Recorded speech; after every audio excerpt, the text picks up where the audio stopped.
présente du fin fond de Limoilou,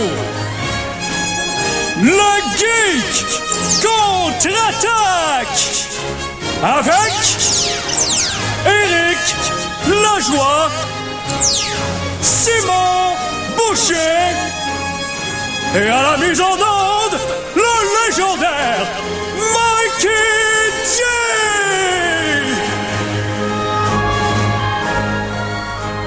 Bonjour ou bonsoir. Bienvenue à la toute première émission de Les Geeks contre-attaque. Alors, mon nom est Éric Lajoie, comme le thème vous l'a si spatialement annoncé. Alors, mon co-animateur Simon Boucher. Oui, bonsoir. Bonjour, peu importe. On va dire bon entre deux. Et à la mise en onde, on a notre fidèle metteur en onde, Mikey G. Effectivement, bonjour. Oui, de son alliance Michel Gauthier de jour et Mikey G de nuit. Alors, les Geeks contre-attaque, c'est relativement simple. Ça va être un show qui va parler, oui, de l'actualité techno, mais aussi, on va parler de plein de sujets qui concernent la culture geek, que ce soit sur Internet, que ce soit par le média des films, les jeux vidéo, un peu tout ça. On va s'amuser dans ce genre de contexte-là. Alors, tout d'abord, je pense que la première chose à faire, c'est de se présenter, nous trois.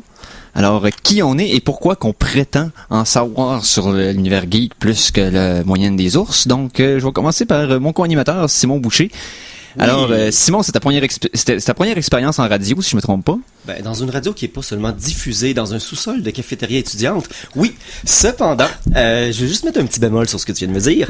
Ce qui est intéressant dans ici, le geek que tu viens chercher dans l'étymologie, c'est quelqu'un qui est très intéressé par quelque chose. Donc, oui, on dit qu'on va toucher à l'informatique, les jeux vidéo, blabla, mais aussi n'importe quoi qui vient nous chercher, nous faire tiquer, tel un genre de petit verre qui nous gratouille l'intérieur puis qui nous stimule. C'est vraiment des choses qui vont venir nous chercher de l'intérieur puis qu'on va vouloir vous en parler puis obséder là-dessus pendant quelques minutes. Donc, non, c'est bien. Oui. Alors, je vais commencer par moi. Je vais me présenter en premier. Ensuite, Simon fera la présentation, ainsi que Mikey aussi. Pourquoi pas? Il est quand même important. C'est juste lui qui se tape toute la job. Ça fait qu'il faut quand même qu'il en parle un peu. Ben, il faut lui donner sa chance. C'est un petit peu les petits trous arrière de notre vélo d'entraînement. Exactement. On a besoin des petits trous arrière. Le monde peut rire des roues arrière, mais sont très importantes quand on débute. Alors. Sont petites, sont ridicules, mais sont essentielles. Exactement. Attention, Alors, Simon, c'est moi qui ai le contrôle de ton micro. Ah oui, c'est lui qui a le contrôle du volet. Moi qui est bon. On va être gentil avec les petits trous. Moi-même, Éric Lajoie, j'ai 34 ans. Je suis dans l'univers geek, je suis considéré un ancêtre, c'est-à-dire que j'ai beaucoup de... Ma culture geek vient beaucoup de mon enfance, bien sûr. J'ai passé beaucoup de temps à lutter pour des raisons médicales, donc je gamais beaucoup plus que je socialisais. Ça, c'est typique de beaucoup d'entre nous. Et ma culture est beaucoup va beaucoup se situer dans les films et les jeux vidéo rétro. Alors, je vais vous parler beaucoup de ce que moi j'ai vu dans les années 80 beaucoup et tout ça. Donc les trentenaires et plus vont se reconnaître dans l'essence de mes chroniques en général. Et on va voir aussi une vision un peu plus actuelle avec Simon, parce que Simon, lui, travaille présentement comme lead testeur chez Binox, si je me trompe pas. Je suis pas lead pour l'instant ces temps-ci, là. Ça vient, ça va. Ah, ça vient, ça va. Oui. Donc, peu importe. Il travaille dans l'industrie du jeu vidéo, donc lui, il va être plus à jour que moi là-dessus, parce que moi, je vais vous parler probablement de Super Mario Bros ou de Mega Man. Lui, il va peut-être plus vous parler des jeux qui s'en viennent et des jeux qui sont sortis récemment, donc on va s'amuser avec ça. Simon, c'est quoi ton passé de geek? Comme tous les petits gars, quand j'étais jeune, j'avais des robots, des dinosaures. Et maintenant, je suis rendu à 31 ans et j'adore toujours les robots et les dinosaures. Les choses qui font piou piou piou piou piou piou puis qui volent.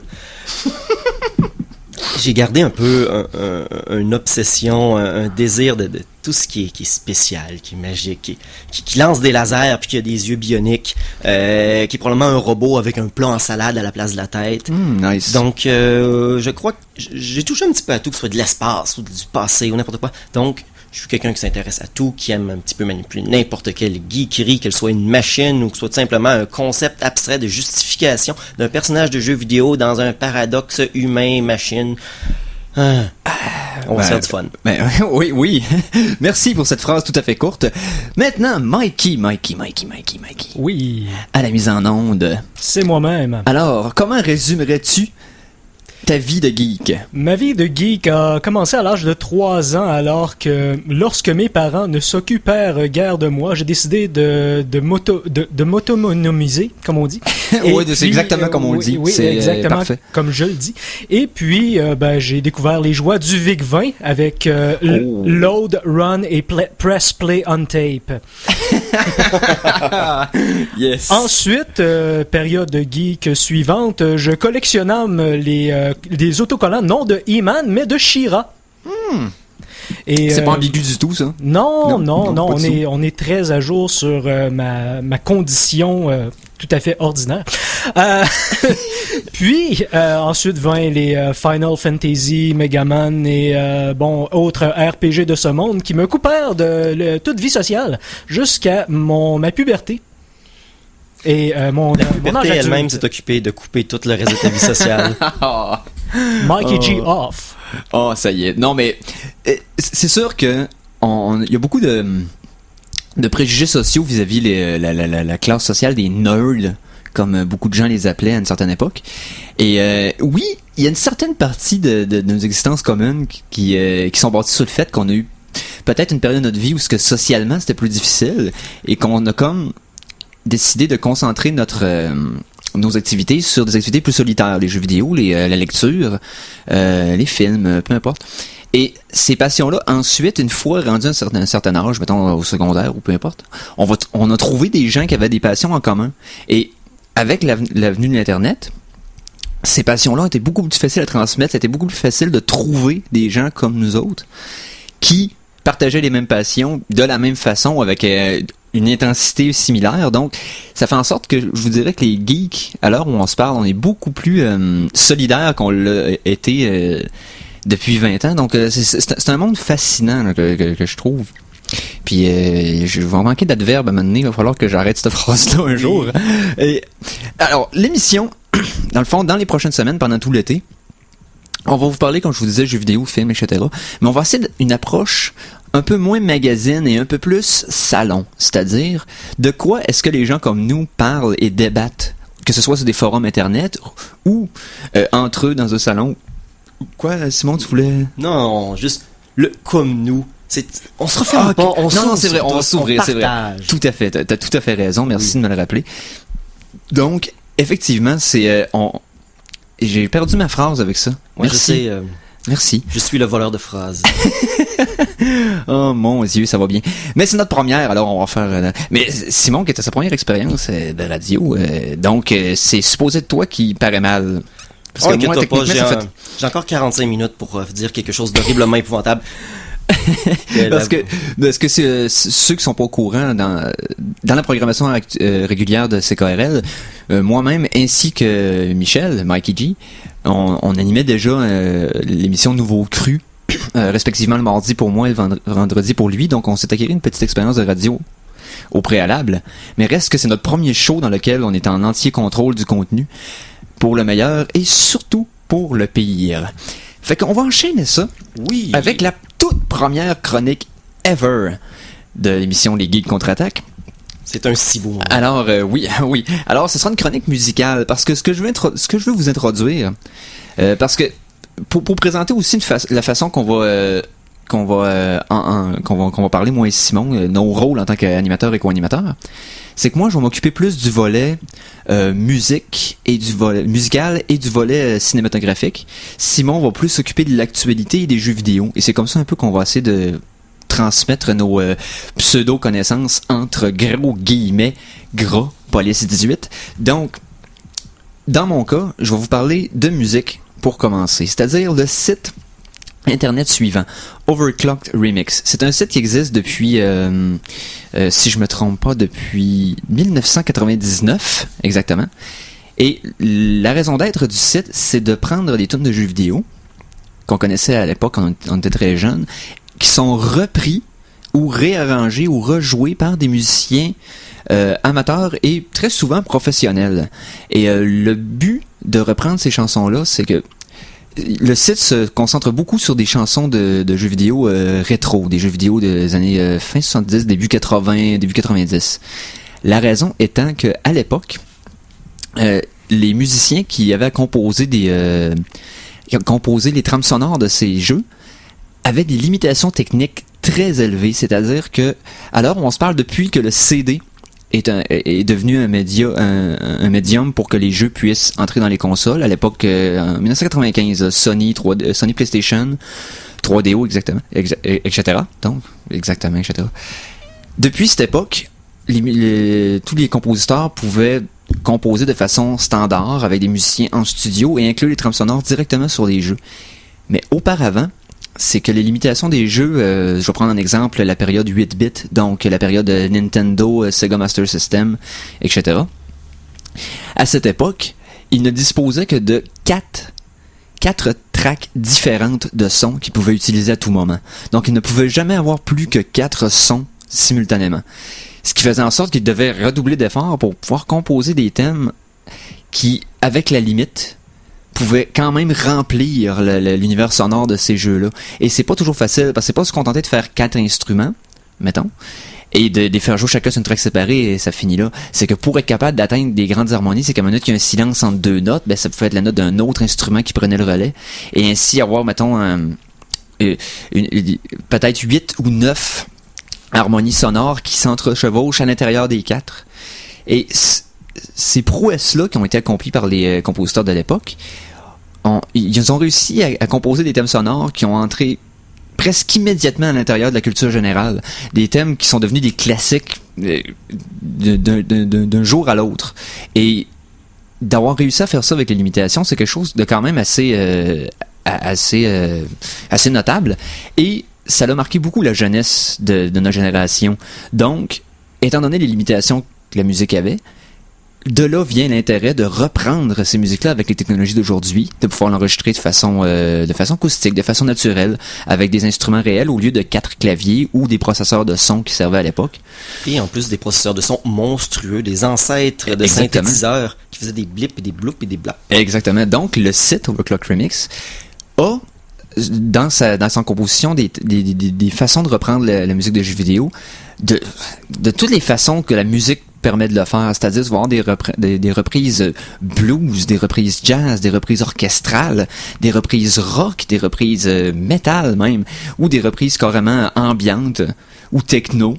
Et ça l'a ouvert l'entonnoir de façon presque illimitée sur les façons de reprendre ces thèmes-là, qui étaient des thèmes souvent simples, mais qu'une fois réarrangés, une fois habillés, nous donne une nouvelle vision sur ces thèmes-là qui, non seulement sonnent nostalgiques à nos yeux, mais nous permettent de faire apprécier cette musique-là à des gens qui sont pas ouverts à entendre des chiptunes ou les chansons originales avec avec un son très électronique et très de base.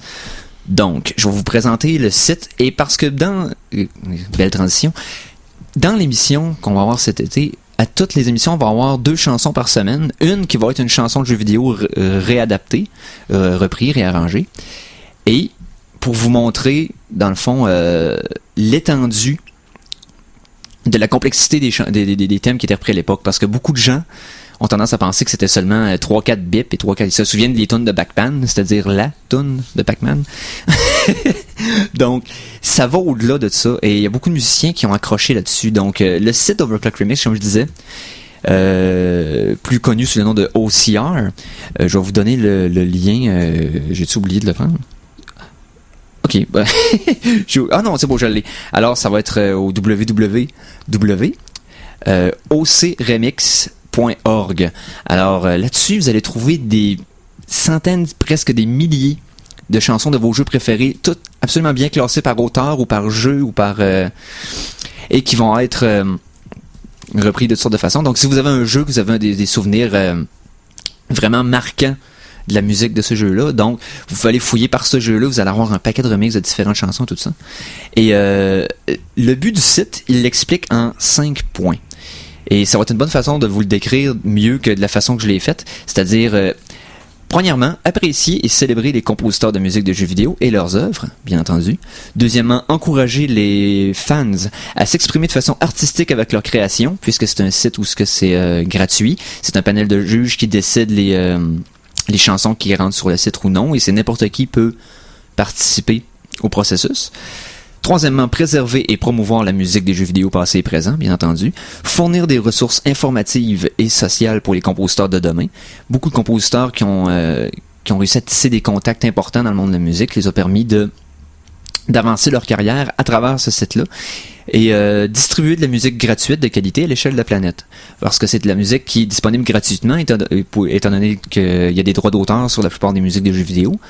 Donc, n'étant pas en possibilité de vendre le matériel qu'ils produisent, ils l'offrent tout à fait gratuitement à la communauté Internet afin de l'apprécier de façon équitable. Eric. Oui, c'est moi ça. Oui, j'ai tellement été touché par ton homélie sur les chansons des jeux vidéo que j'en ai même fait, j'ai fait au moins un thème de chronique qu'il faut absolument qu'on le fasse jouer puis qu'on fasse jouer la chanson qui vient avec. Je suis tout excité. Oui, oui, ça va être notre première chanson de la semaine. Alors, Maestro?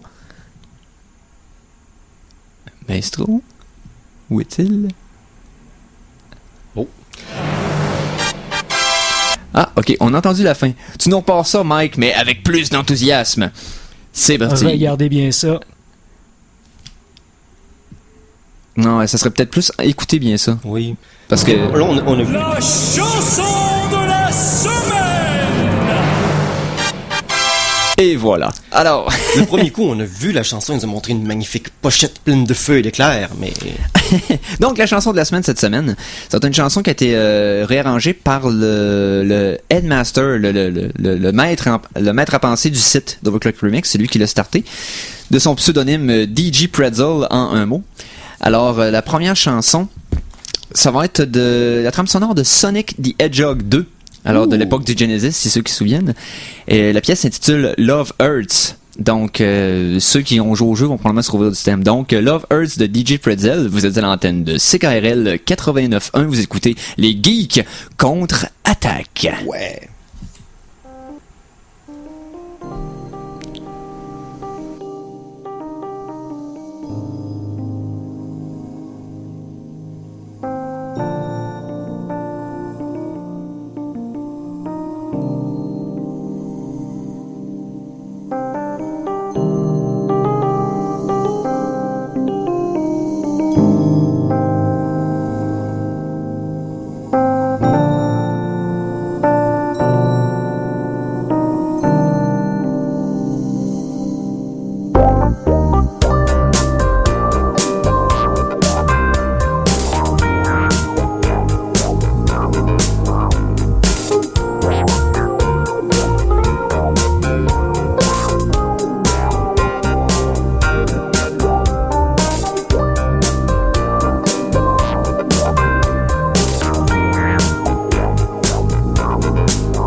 Voilà.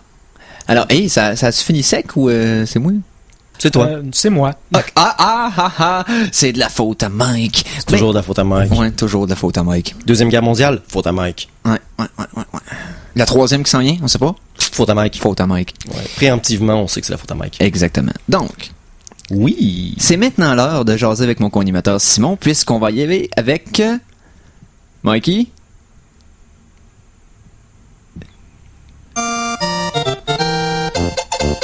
Chronique Jeux vidéo! Ouh, je les avais pas encore entendus, c'est délicieux. Oui, il n'avait pas entendu les thèmes. Donc, chronique jeux vidéo avec Monsieur Simon Boucher ici même. Bon, bonjour.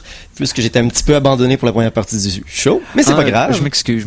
Non, mais il faut que les auditeurs s'habituent parce que probablement dans les prochaines semaines, je serai pas là dès le début, je arriverai seulement à la deuxième moitié. Donc, préparez-vous mentalement à se voir vivre avec Eric et attendre mon arrivée avec impatience. Vous allez m'attendre. Je vais sûrement le prendre comme un compliment. Oui. Donc, Simon, tu nous parles de quoi aujourd'hui? Cette semaine, il y a un éléphant dans la pièce qu'on ne peut pas ignorer. C'était le E3. Oui, il débutait cette semaine, je crois. Effectivement, c'était toute la semaine. Le E3, le Entertainment Electronic Expo, ou inversé un des deux E, il n'y a pas de problème.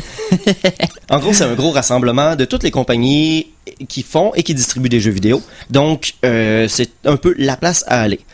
Bien sûr, comme chaque année, le E3 est plus un gros spectacle de vendeurs et de représentation. Donc, vous allez vous promener d'une place à l'autre et les compagnies vont souvent mettre plus d'attention aux dames en bikini pour présenter le jeu qu'ils présentent. Donc, des fois, c'est un petit peu hypocrite comme présentation, mais c'est pas grave, c'est la place pour savoir ce qui s'en vient. Et on est dans un moment qui est presque excitant. Pourquoi? Parce que c'est la fin des générations des consoles actuelles. Donc, vous avez chez vous une PS3 puis une Xbox, je vous dis pas de l'acheter, mais son espace de vie commence à se réduire. Nintendo a bien sûr commencé le bal. Ils ont présenté un peu plus la nouvelle console, la Wii U. Ouais, la Wii U. Surtout que la Wii était là depuis beaucoup trop longtemps avec une technologie qui est rendue obsolète depuis Oui, 2 ans? Oui, donc la Wii U est techniquement pas beaucoup plus forte. Si on disait que la Wii était 2 GameCube TP ensemble, la Wii U est 2 Wii TP ensemble. C'est pour ça le U, c'est comme une union.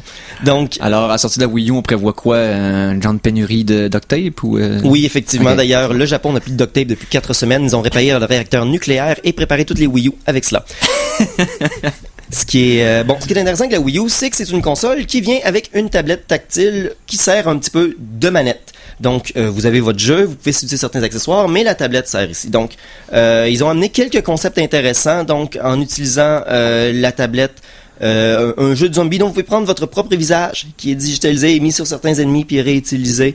Et sinon, ils ont amené beaucoup vu que c'est une console qui est environ équivalente aux consoles actuelles, beaucoup de rattrapage. Donc, des jeux qui sont déjà sortis, le dernier Batman va être refait pour la Wii U. Oui, le Arkham City qui va sortir à la Wii U 1 an après sa sortie initiale. Donc, je me semble que c'est un peu en retard.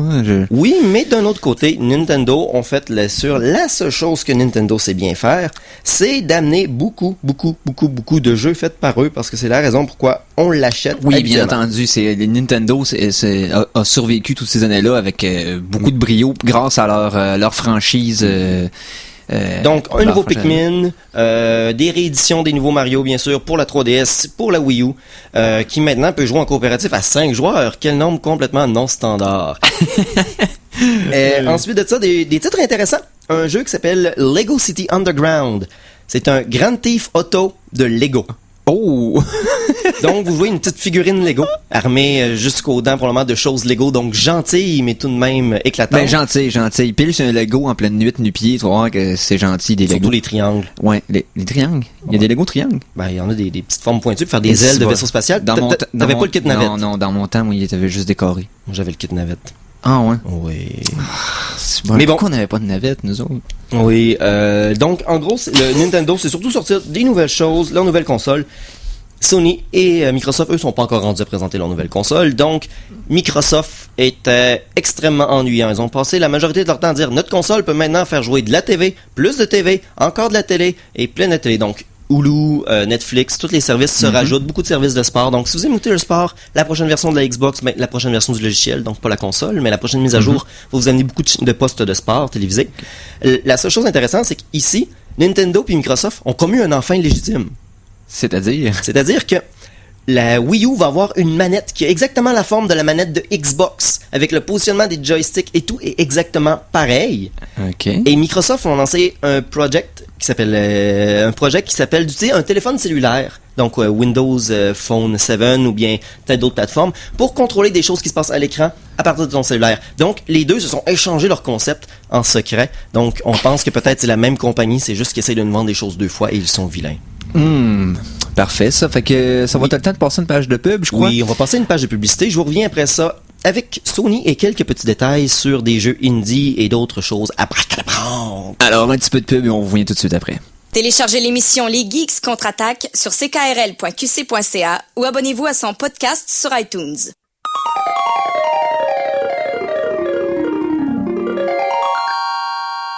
De retour de la pause, revoici les Geeks contre-attaque!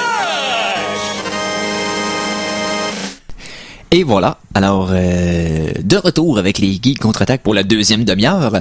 Alors on va continuer un peu avec Simon qui va nous faire la suite de sa chronique jeux vidéo. Alors on a passé le 3, on va parler de quoi mais on va continuer avec le 3. Oui, un dernier petit détail sur le 3. Oui. On va retourner sur Sony, le seul qu'on a sauté parce qu'on a dû tomber en publicité.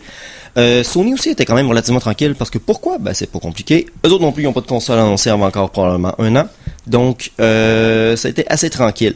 La chose, ils ont bien sûr eux aussi annoncé un gadget étrange, donc en utilisant la caméra qui vient avec la console, et un partenariat avec J.K. Rowling, l'écrivaine de Harry Potter. Ok. Ils vont amener des livres interactifs dont la caméra est capable de voir le livre et d'afficher des choses et amener des choses Pendant à l'écran que tu les livres. par rapport à ton livre, par rapport à ce que tu es rendu dans ton livre. Donc, OK.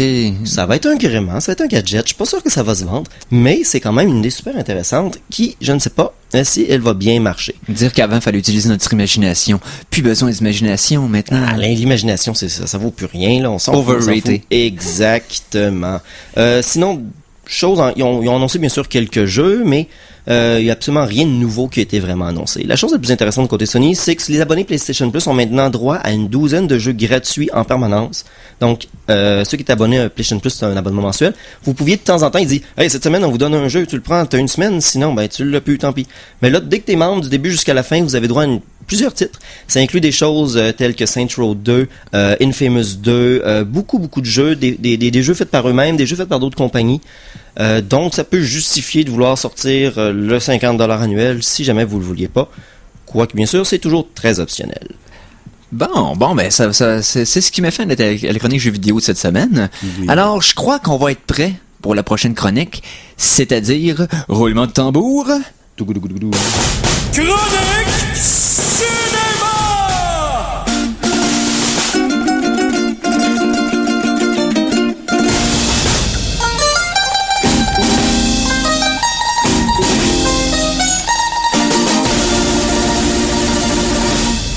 Ah, merci à ces ukulélés. Donc, chronique cinéma. Alors là, c'est moi qui prends le relais, fait que je vais essayer de moins partir sur une chic au début.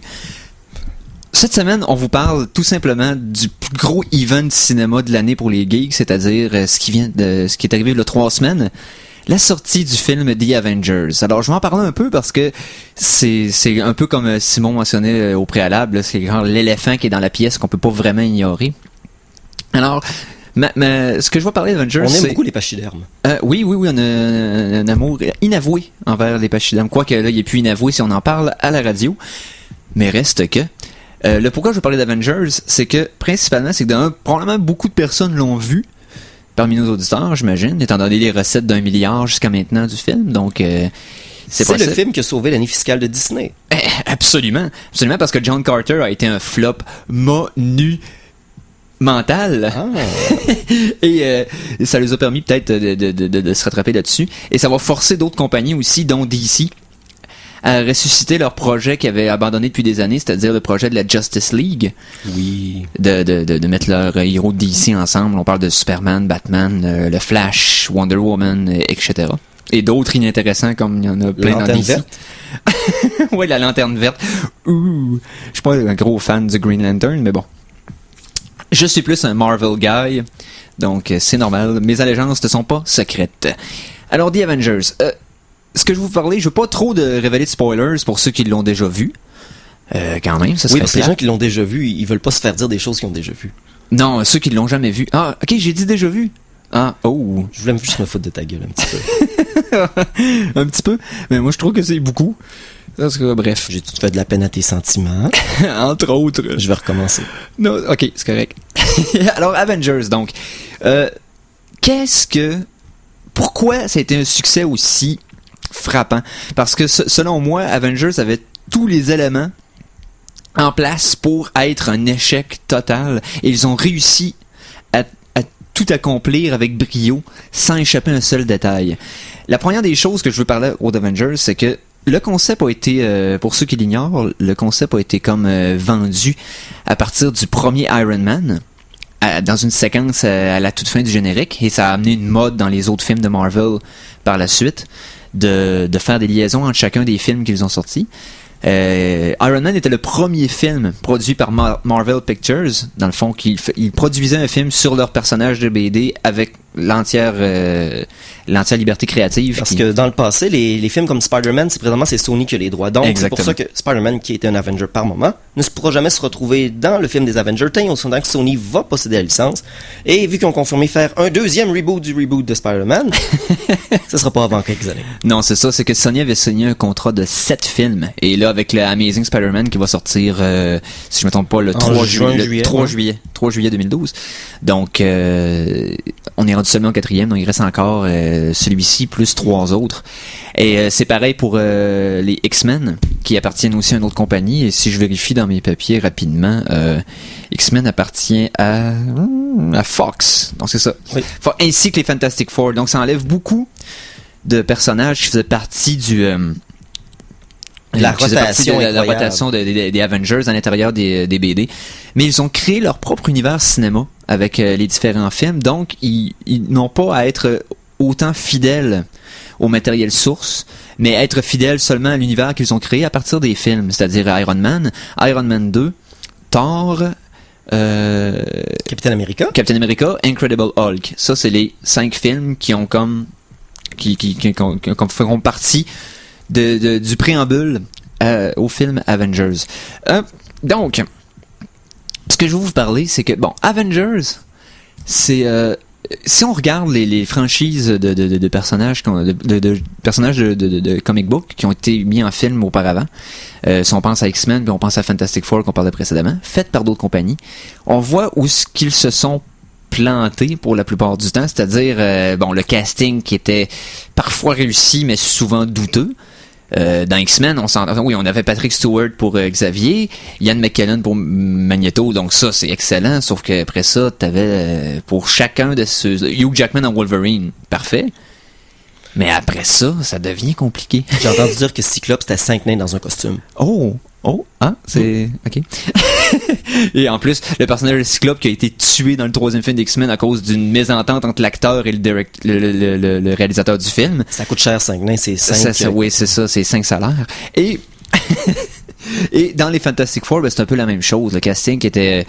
C'est Jessica Alba et les 3 inconnus. Quoique Chris Evans avait une certaine notoriété dans le cinéma hollywoodien. Je pense que les 2 Fantastic Four, c'est même pas les mêmes acteurs.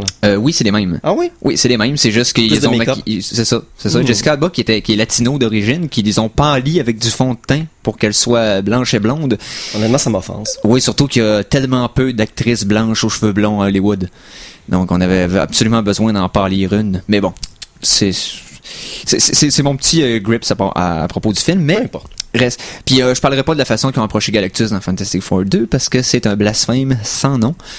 Je dirais seulement que Josh Whedon, le réalisateur d'Avengers, non seulement avec son expérience télé bien entendu avec Buffy la chasseuse de vampires ainsi que Angel, Firefly bien entendu, Firefly. Donc, c'est un réalisateur qui est très axé, quand il écrit, sur les dialogues. Et dans les comic books, pour ceux qui en ont lu des comic books américains, l'entièreté des personnages sont connus à travers les dialogues qu'ils ont entre eux, la relation entre les personnages, spécifiquement dans le cas des Avengers, puisque au début, quand l'équipe a été formée dans les années 60, c'était toutes des comics individuels. Et ils ont voulu créer un gros blockbuster pour comme compétitionner DC, et en mettant tous ces super-héros-là ensemble, ils ont eu à travailler tous les égos qui avaient réunis ensemble et à ce qu'on voit les conflits. Et Josh Whedon a très bien écrit ces conflits-là internes qu'il y avait entre les Avengers. C'est qu'on n'est pas supposé les voir ensemble. Ils sont pas supposés être capables de bien travailler ensemble à moins d'un événement catastrophique. Et la façon que c'est approché, moi je considère que c'est un échec, une réussite sur toute la ligne. La première moitié du film, c'est uniquement un film de personnages. Exactement. C'est délicieux. Exactement. Puis on pourrait même dire, pour ceux qui ne l'ont pas vu, restez jusqu'à la toute fin du générique. Parce qu'une scène très, très typique des personnages entre eux, sans même qu'ils s'échangent un mot, c'est sensationnel. C'est un petit 15 secondes que j'ai trouvé hilarant et ils ne se parlent même pas. Alors, on voit vraiment qu'il a travaillé beaucoup sur la relation entre chacun des personnages. Et ça, c'est quelque chose que probablement tous les geeks réunis ont apprécié et ont payé pour aller voir et revoir le film. Et moi, je l'ai vu la soirée de sortie avec Monsieur Simon Boucher, et on a eu l'occasion de la voir non seulement en langue originale, mais aussi en 3D. Alors, le 3D, bien sûr, qui était post-prod au lieu d'avoir été filmé 3D, mais qui donnait un résultat quand même satisfaisant. Parce que pour Amazing Spider-Man, je suis pas trop sûr, c'est un petit peu too much, si vous voulez mon avis. Trop. Ça bouge beaucoup. Et alors, pour Avengers, ça va être ça pour l'instant. Je vais vous en reparler pendant la saison, c'est sûr, parce que plus qu'il avance, plus qu'il risque de battre encore des records, parce qu'il n'est pas sur le bord de sortir des salles de cinéma. Donc, on va sûrement en reparler dans les prochaines semaines. Aussi, j'aimerais vous parler des 3 films pour les geeks qui s'en viennent, qui sont comment je pourrais dire, incontournables, c'est-à-dire tel l'éléphant. ce vendredi il y a Prometheus qui sort de Ridley Scott, qui se trouve être un prequel dans l'univers des Aliens, et avec la campagne virale qu'ils ont fait autour du film, on l'attend avec beaucoup d'impatience. Oui, j'ai très hâte de voir ça. Juste la conférence TED fictive qu'ils ont fait avec le fondateur de Wayland Yutani, c'était, écoute, moi j'ai trouvé ça extraordinaire comme façon d'apporter le film sans nécessairement faire un trailer une bande-annonce en tant que telle. Puis montrer les meilleures scènes. Exactement. Ensuite, Amazing Spider-Man le 3 juillet. Il y a un film, vous avez peut-être entendu parler, Dark Knight Rises. Non, je pense que c'est un gars qui se déguise en lama. Non, c'est en chauve-souris. Ah, ok, un des deux. Bref, le 3e Batman de Christopher Nolan, qui bien entendu, avec toute l'attente qu'il y a eu, et les expectations, si vous me permettez l'anglicisme, qui ont été apportés par le succès du 2e. Alors, ça, c'est un incontournable absolument. Et aussi, un trailer qui est sorti cette semaine sur IMDb, sur la plupart des sites, sur Facebook, ça s'est promené aussi. Wreck-It Ralph. Ça va être un film de Disney, d'animation, dans lequel un personnage de jeu vidéo s'évade de son jeu parce qu'il est tanné d'être le vilain. Et à l'intérieur de la bande-annonce, on voyait une réunion avec plein de boss de jeux vidéo. Une réunion de vilains anonymes. C'est ça. Alors, on avait Bowser de Super Mario Bros, Zangief de Street Fighter. Alors, ils ont eu les droits pour un paquet de personnages de jeux vidéo qu'on connaît tous.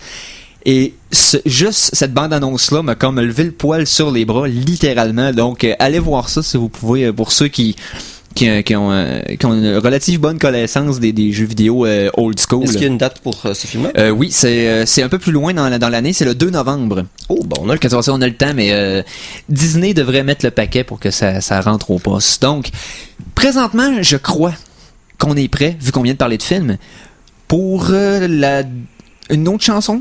Une autre chanson, Mike? La chanson de la semaine 2! Et oui, on a une deuxième chanson de la semaine. Cette fois-ci, ça va être le thème de la marche impériale de Star Wars, qui est un thème que j'ai failli prendre pour thème de ton émission, mais c'était pas assez original. C'est tellement prévisible. Ouais, c'est ça. Donc, par contre, c'est un groupe... un groupe de heavy metal de quel pays, je me rappelle plus, européen, on va dire. Ceux-là qui ont des barres dans leur haut? Non, puis pas des du trémas tout. sur leur C, non? Pas du tout. Ça s'appelle Epica. C'est une chanteuse qui a un style très, très opératique. Ils ont fait un spectacle live avec l'orchestre philharmonique de Prague, si je me trompe pas. Et ils ont repris avec l'orchestre le thème de la marche impériale de l'Empire contre-attaque. Alors, on vous fait écouter ça à l'instant. Vous allez voir ce que ça donne. Découvrons.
Alors, c'était la marche impériale par Epica et un orchestre philharmonique d'une ville dont je pense être Prague. Oui, mais c'est pas ce que tu m'avais dit. L'émission, c'était Prague, effectivement. Moi, cette musique-là, ça me donne toujours envie d'aller conquérir des pays et puis comme écraser la population sous un règne tyrannique. Des pays? Moi, je dirais plutôt des systèmes solaires, mais tu sais... On n'a pas encore l'équipement. Conquérir des pays. Ben, faut bien commencer quelque part. Paysans. Je me sens insulté.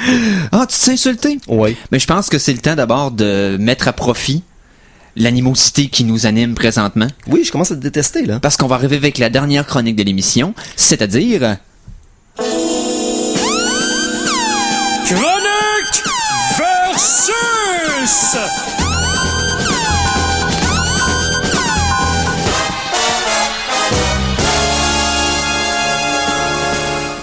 Alors les gars, vous n'êtes peut-être pas au courant, mais durant cette chronique versus, je choisirai le gagnant.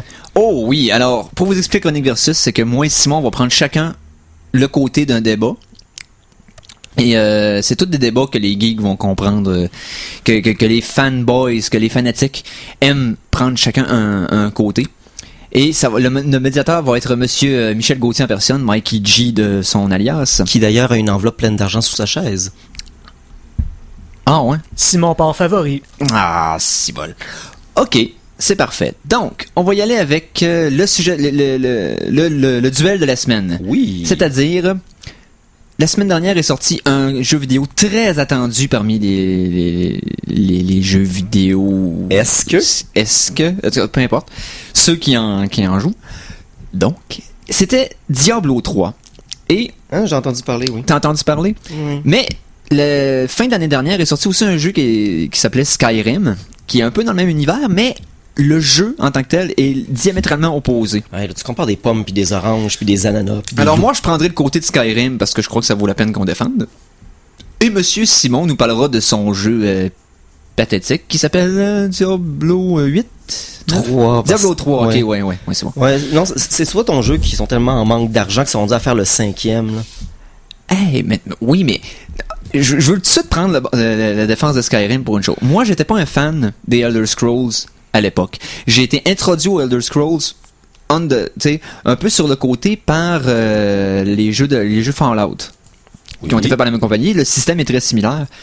Et après ça, j'ai joué à Skyrim. Mais j'ai pas joué à Morrowind, j'ai pas joué à Oblivion. J'ai peut-être joué à Daggerfall en 96, mais c'est peut-être un petit peu trop loin pour faire la comparaison. Reste que je pense que Skyrim... Le succès de Skyrim, pour moi, est un soulagement énorme en tant que gamer. C'est-à-dire, il y a encore de la place pour des jeux à un joueur, qui sont pas online, qui sont pas multiplayer, qui sont story-driven, que tu peux t'asseoir dans ton salon, jouer et apprécier à ton rythme, au lieu d'être obligé de cliquer, de te dépêcher, puis d'éviter les joueurs qui veulent te faire la peau parce qu'ils ont besoin d'un level de plus. Moi, je suis pas... moi, les MMO, là, non. Les jeux online, je suis pas un fan. Puis en plus, puis Diablo 3, c'est vrai, si t'as pas de connexion Internet puis tu veux jouer à Diablo 3, tu fais quoi? T'en inventes une. T'es même pas débrouillard.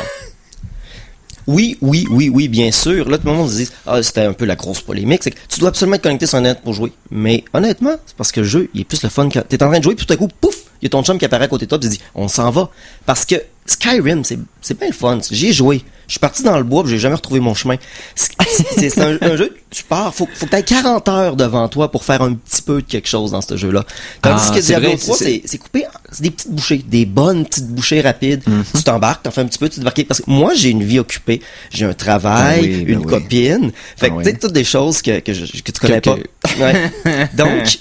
Donc, je peux pas toujours me dire, ben là, je passe les 9 prochaines heures à jouer à un jeu pour essayer de peut-être avancer d'un quart de pouce. Et regarde, je suis un professionnel, je suis testeur de jeux vidéo depuis plusieurs années et je dois avouer quelque chose. Bethesda sont probablement les pires testeurs de leur propre jeu. Si t'es quelqu'un qui s'y occupait que ça, puis que t'as juste, mettons, 2 heures à mettre par soir pour jouer, c'est plate parce que tu vas pouvoir juste jouer 3/4 d'heure parce que ça va t'en pris 1h15 à te loguer sur le serveur. Non. Ou t'as relogué parce que t'es délogué. Ou... Non. J'ai eu des soirs le premier soir. C'est normal. Tout le monde veut jouer. Pourquoi? C'est le jeu PC qui a vendu le plus de copies jamais dans le premier 24 heures. Il y a une raison pour ça. Okay. Et est-ce qu'on compte aussi les remboursements plus tard, ça, non? Non, parce que c'est fun. Amène ta copie de ton Skyrim chez Future Shop, ils vous ont pas donné une scène, la boîte est déballée. Bah, come on. Tu vas dans n'importe quelle boutique de jeux vidéo qui a une politique d'échange, puis Skyrim a encore une très bonne valeur, parce qu'il y a beaucoup de gens qui ont...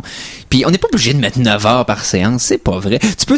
Le jeu save à peu près toutes les 10 secondes, fait que peu importe qu'il arrive n'importe quel événement ça d'ailleurs, c'est le fun. L'autre jour, je jouais, et puis j'ai un de mes personnages qui a disparu, je suis pogné, je peux plus compléter ma quest qui est la main quest. Je peux donc plus finir le jeu, faut que je recommence.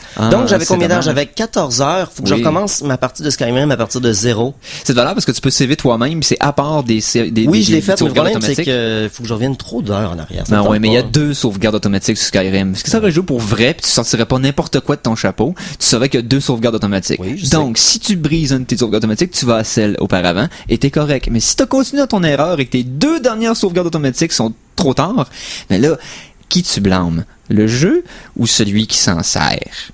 Moi, je blâme uniquement la personne qui, vu qu'il y avait du fun, il a pas décidé, je vais couper mon flow de jeu pour faire start, pour après, ok, ici, je vais invoquer un prétexte que je déteste beaucoup parce que je suis pas de ces gens-là, mais je joue à ce jeu-là présentement sur PC. Skyrim et les Elder Scrolls, c'est tous des jeux PC. L'interface est faite par un attardé mental, complètement débile. Tu peux pas, c'est fait pour jouer avec une manette, mais non, c'est des jeux PC. Accepté. Quand je monte une pièce de théâtre, tu fais pas ça la même chose que tu fais ça un film ou quelque chose genre, c'est des médiums différents dans son contrôle, dans sa présentation. Tu peux pas amener une interface. À chaque fois que je veux équiper une épée, je perds mon bouclier. À chaque fois que j'équipe un bouclier, je perds mon épée. Je suis pas capable d'avoir toutes mes armes en rappel rapide. Fait que à chaque fois, donc, je vais utiliser un sort. Je vais arrêter d'utiliser mon sort, j'ouvre mon menu, je m'en vais dans mon équipement, je m'en vais dans mes items, je remets mon item, je reviens, je m'en vais dans les armures, je remets mon bouclier, je reviens. Donc, à chaque fois que je change d'équipement, je perds 2 minutes de jeu. Non. Mais vous saurez, sire de la bouchée, qu'au PlayStation 3, la version de Skyrim a des quick. Mais il y a des quick shortcuts. Il y a un quick shortcut pour PC aussi, c'est juste qu'ils marchent pas. Pourquoi? En tout cas, parce qu'ils sont pas capables de tester un jeu. Il fonctionne au PlayStation 3, je dis ça comme ça. Ah oui, le PlayStation 3, tu parles de la version que ça a craché pendant les premiers mois, tu dis qu'on pouvait pas se connecter. J'ai aucune idée, j'ai joué 6 mois en retard. Ouais, c'est ça. Tu disais que moi, les premières semaines, mon jeu, j'étais pas capable de me connecter. Ben, les premières semaines, toi, ton jeu, il crachait toutes les 5 minutes. Ouais. Peut-être moins que Fallout 3, quoique... Non, c'est la même gang. Ah, ouais, c'est vrai. Et ça défend pas trop mon argument, ça? Non, effectivement. Ouais. T'as prêt de l'échapper, moi, là. Fait que, Mikey. OK. Je pense que t'as quelques éléments qui vont te permettre de trouver le gagnant. Je voudrais terminer mon argumentation par ceci. Oh, vas-y. C'est que, pendant des années, les jeunes qui ont commencé à jouer des jeux, des role-playing games, des jeux de rôle, en jeux vidéo, se sont vus assaillir de toutes parts par les jeux online, par les jeux les jeux de rôle massifs. Oui, qui sont une autre catégorie au complet. Oui, sauf que ça a influencé beaucoup les RPG en général qui ont suivi. C'est-à-dire, on prend, mettons, Final Fantasy XIII, qui s'est inspiré beaucoup du modèle des MMORPG pour l'appliquer à leur jeu qui supposément est un RPG classique. Le 12 est beaucoup plus proche d'un MMO que le 13.